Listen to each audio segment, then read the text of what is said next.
2024 के रण में अगर आप एक चीज गौर करेंगे तो वो ये है कि प्रत्याशियों को, जिन जिन प्रत्याशियों को चुनावी मैदान में उतारा गया है, उनमें खास तौर पर जाति का ध्यान रखा गया है।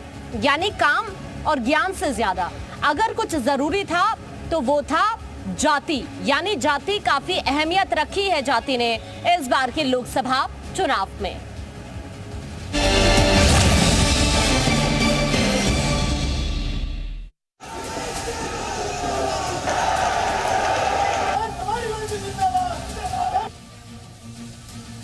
संत रविदास कह गए थे, जन्म जात मत पूछिए, का जात अरूपात, रैदास पूत सब प्रभु के, कोई नहीं जात कुजात। यानी किसी की जाति नहीं पूछनी चाहिए, क्योंकि संसार में सब ईश्वर की संतान हैं। कोई जाति छोटी या बड़ी नहीं है, लेकिन राजनीति अपनी सुविधा से चलती है। यूपी में जाति से मिलेगी जीत, भूले विकास, सिर्फ जात पात की बात।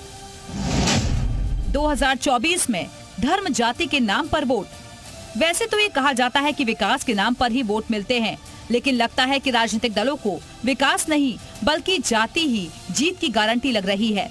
ऐसा हम इसलिए कह रहे हैं क्योंकि बीजेपी हो या समाजवादी पार्टी या बीएसपी, सभी अलग अलग जातियों को लुभाने की कोशिश में जुटे हैं।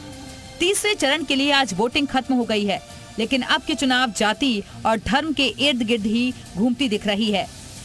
उत्तर प्रदेश को जातियों का खोलता हुआ कुंड कहा जाता है। यही वजह है कि सभी राजनीतिक दल जाति पाति के हिसाब से उम्मीदवारों का चयन कर रहे हैं। भारतीय जनता पार्टी ब्राह्मण, क्षत्रिय, कुर्मी, लोध और जाट समीकरण को धार देने में जुटी है। उसी तरह समाजवादी पार्टी इस बार अपनी रणनीति में फेरबदल करते हुए मुसलमानों और यादवों को कम टिकट देकर के पिछड़ी जातियों को ज्यादा टिकट देने की कोशिश की है। उत्तर प्रदेश की सियासत पूरी तरह से ओबीसी के इर्द गिर्द सिमट गई है।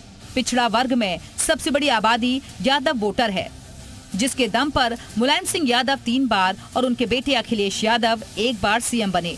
सपा ने लोकसभा चुनाव में पहली बार सैफई परिवार के बाहर के किसी यादव को टिकट नहीं दिया। सपा ने यादव समुदाय से 5 प्रत्याशी उतारे हैं और सभी मुलायम परिवार से हैं, जबकि बीजेपी ने सिर्फ दिनेश लाल यादव निरहुआ को टिकट दिया है। सपा के बराबर ही बीएसपी प्रमुख मायावती ने यादव प्रत्याशी दिए हैं। वहीं बीजेपी ने सबसे ज्यादा टिकट ब्राह्मणों, ठाकुरों को दिए हैं। तो सपा ने ओबीसी कार्ड खेला है, जबकि बीएसपी ने मुस्लिम ब्राह्मण कार्ड खेलकर बीजेपी और सपा की परेशानी बढ़ा दी है। कुल मिलाकर कोई भी सियासी दल जात पात की राजनीति में पीछे नहीं है। सभी पार्टियों के लिए धर्म और जाति सबसे ज्यादा महत्वपूर्ण होती जा रही है, लेकिन जनता जमीनी स्तर का काम और विकास देखकर वोट देगी या जाति देखकर, ये तो 2024 के चुनावी नतीजे ही बताएंगे। ब्यूरो रिपोर्ट, जी मीडिया।